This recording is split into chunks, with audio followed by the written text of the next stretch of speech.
Hello guys, welcome to my channel AJ Pharma Study. AJ Pharma Study চ্যানেলে আপনাদের সবাইকে স্বাগত। আমি আসিফ। আজকে আবারও একটি নতুন টপিক নিয়ে চলে এসেছি। যারা সামনেই ওয়েস্ট বেঙ্গল হেলথ রিক্রুটমেন্ট বোর্ডের আন্ডারে ফার্মাসিস্ট এক্সাম দেবে তাদের প্রিপারেশনের জন্য, যাতে তোমরা পরীক্ষায় ভালোভাবে কোশ্চেনগুলোকে অ্যাটেম্প করতে পারো এবং একটা ভালো কনসেপ্ট বানাতে পারো ফার্মাকোলজিতে।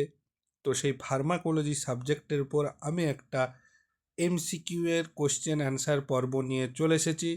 তো যারা এখনও আমার চ্যানেলটিকে সাবস্ক্রাইব করোনি, সাবস্ক্রাইব করো আর তোমার বন্ধুদের মধ্যে শেয়ার করো। তো প্রথমেই আমি জেনারেল ফার্মাকোলজি সেকশন থেকে কিছু 10টা মতো এমসিকিউ কোশ্চেন ইম্পর্টেন্ট টাইপ সেটা দেখব এবং তোমাদের সঙ্গে আজকে ডিসকাস করব। তো প্রথমেই দেখো যে 1 number question, pharmacokinetics deals with option A drug action on receptor, drug metabolism only, option C what the body does to the drug, or option D toxic effect of drug. তাহলে এখানে pharmacokinetics মানে আমরা জানি যে কি আমাদের body মানে ড্রাগের সাথে কি করে, ঠিক আছে। তাহলে এখানে যে অপশন সি সেটা হচ্ছে সঠিক অ্যান্সার। আর ফার্মাকোকাইনেটিক্স মানে জানবে যে এডিএমই, অ্যাবজর্পশন, ডিস্ট্রিবিউশন, মেটাবলিজম এবং এক্সক্রিয়েশন, এই টার্মটা মনে রাখবে। তারপরে দেখব আমরা দ্বিতীয় কোশ্চেন যে bioavailability of IV or intravenous drug is A 50%, B 75%, C 90%, D 100%। তাহলে প্রথমে আমাদের কোশ্চেনটাকে বুঝতে হবে যে বায়ো অ্যাভেলেবিলিটি কী। তাহলে বায়ো অ্যাভেলেবিলিটি হলো যদি আমরা কোনো একটা ড্রাগ নিই তো সেই ড্রাগটা যখন আমাদের সিস্টেমিক সার্কুলেশনে কতটা যাচ্ছে, সেই how much amount of drug present in systemic circulation, তো সেটাই হচ্ছে বায়ো অ্যাভেলেবিলিটি। তাহলে যদি আমরা কি করি, ওরাল রুটে কোনো ড্রাগ নিই, সেটা মেটাবলিজম হবে, সব কিছু হবে, তো তারপরে আমাদের এতে যাবে সিস্টেমিক সার্কুলেশনে। কিন্তু যদি আমরা আইভি রুট, এখানে বলা আছে ইন্টারভেনাস, মানে আমরা ডাইরেক্ট কোথায় নেব, ব্লাডে নিচ্ছি, তাহলে ডাইরেক্ট চলে যাচ্ছে, তাহলে এখানে আমার বায়োঅ্যাভেলেবিলিটি হবে 100%। ওকে, এবার 3 নম্বর কোশ্চেন যে দেখব, drug receptor interaction producing maximum response is called potency, efficacy, affinity, bioavailability। তাহলে যখন ড্রাগ রিসেপ্টার ইন্টারাকশন যখন হবে তখন আমরা সেখানে ম্যাক্সিমাম পাবো হচ্ছে এফিকেসি, যেটা হচ্ছে ম্যাক্সিমাম ইফেক্ট যেটা ড্রাগ আমাদের তৈরি করতে পারে। তাহলে অপশন বি হচ্ছে সঠিক অ্যান্সার। 4 নম্বর কোশ্চেন দেখো, competitive antagonist shift dose response curve downward, parallel right, parallel left, non parallel. তো যখন আমরা এই গ্রাফটা দেখবে তখন এখানে আমরা দেখব যে ওটা প্যারালাল রাইট হবে। তাহলে অপশন বি হচ্ছে সঠিক অ্যান্সার। 5 নম্বর কোশ্চেন দেখো যে first pass metabolism occurs mainly in kidney, lung, liver, brain. তাহলে ফার্স্ট পাস মেটাবলিজম বা বায়ো ট্রান্সফরমেশান যেটা হচ্ছে সেটা হয় আমাদের এটা লিভারে হয়। এটা মেমোরি বেস কোশ্চেন, এটা মনে রাখবে। 6 number question, loading dose is calculated based on clearance, bio availability, volume distribution আর half life.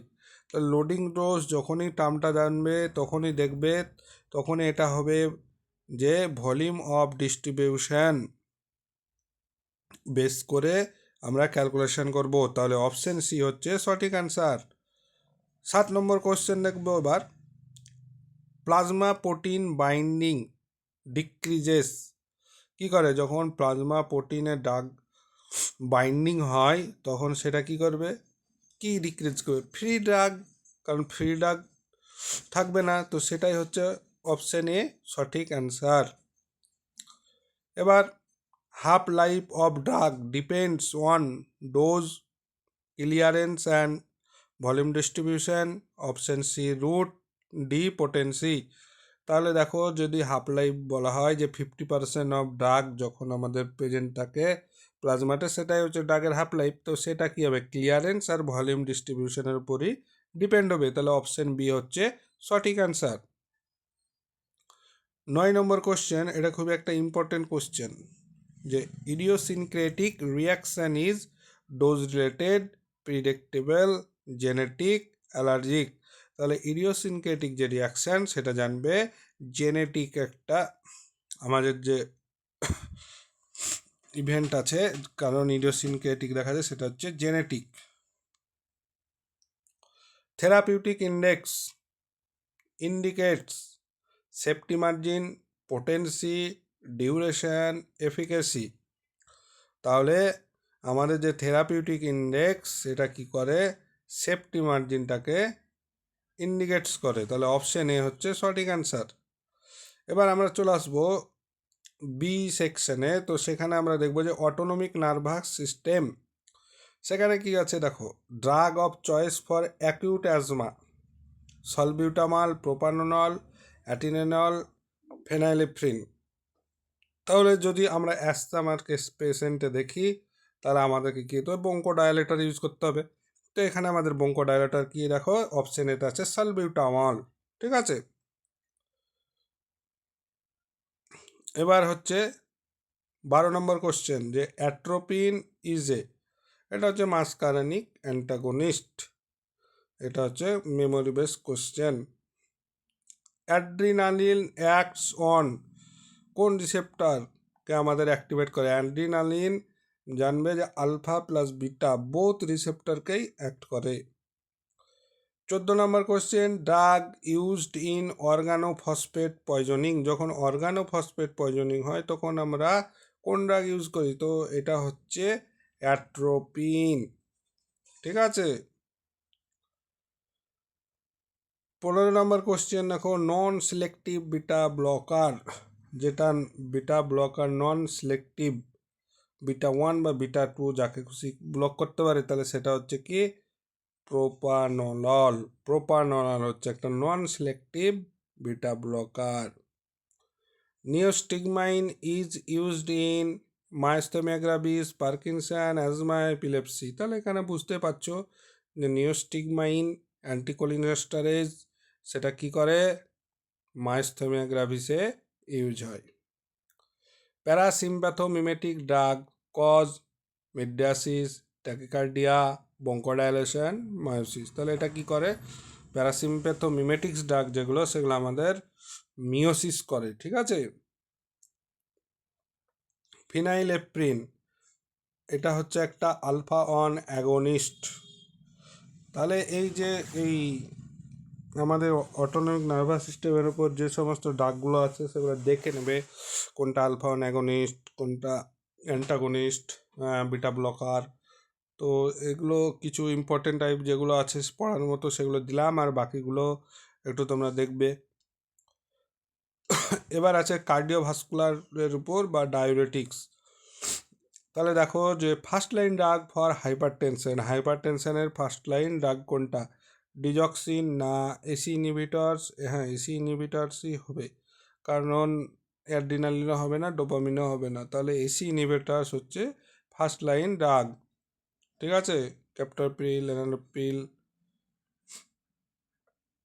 AC inhibitor cause cough due to bradykinin, prostaglandin, angiotensinogen 2 এবং অ্যালডোস্টেরন। তাহলে এর অপশানটা হবে অপশান বি, যে ব্র্যাডিকাইনিন। এবার আছে কি লুপ ডায়োরেটিক্স। লুপ ডায়োরেটিক্সের মধ্যে আমাদের পড়ছে কি? ফিউরেসিমাইড। ফিউরেসিমাইড হচ্ছে একটা লুপ ডায়োরেটিক্সের এক্সাম্পল। 22 নম্বর কোশ্চেন দেখো, যে থায়াজাইড ডায়োরেটিক্স অ্যাক্ট অন, যে থায়াজাইড ডায়োরেটিক্স কোথায় কাজ করে? সেটা হচ্ছে কাজ করে ডিসিতে, ডিস্টাল কনভর্টারি টিউবুলসে। 23 নম্বর কোশ্চেন দেখো যে পটাশিয়াম স্পেয়ারিং ডায়োরেটিক্স সেটা কোথায় কাজ করছে বা তার এক্সাম্পল কি, সেটা হচ্ছে spironolactone. Drug of choice in coronary heart failure, সেখানে আমরা কোন ড্রাগ ইউজ করব, সেখানে হচ্ছে digoxin. Nitrates act by releasing NO nitrous oxide, যেটা সিজিএমপিকে অ্যাক্টিভেট করে, ঠিক আছে। স্ট্যাটিন ইনহিবিটস, এটা হচ্ছে এইচএমজি কোএ। 26 নম্বর কোশ্চিন, এইচএমজি কোএকে রিডাকটেজ এনজাইম যেটা থাকে সেটাকে ইনহিবিট করে, ফলে কোলেস্ট্রল সিনথেসিস হতে বাধা দেয়, ঠিক আছে।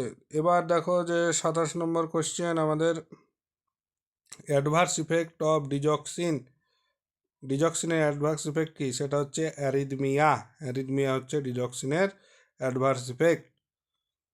PCSK9 ইনহিবিটার্স কজ, এটা হচ্ছে আমাদের কোলেস্ট্রল রিলেটেড, তাহলে এটা কজ কি করে, এলডিএলকে কমিয়ে দেয়। তাহলে আজকের জন্য এইটুকুই, বাকি আরও যে এমসিকিউ আছে আমি পরের ভিডিওতে নিয়ে আসবো। তো তোমরা ভালো করে পড়ো, আর যারা চ্যানেলটিকে এখনও সাবস্ক্রাইব করোনি সাবস্ক্রাইব করো, আর তোর বন্ধুদের মধ্যে শেয়ার করো।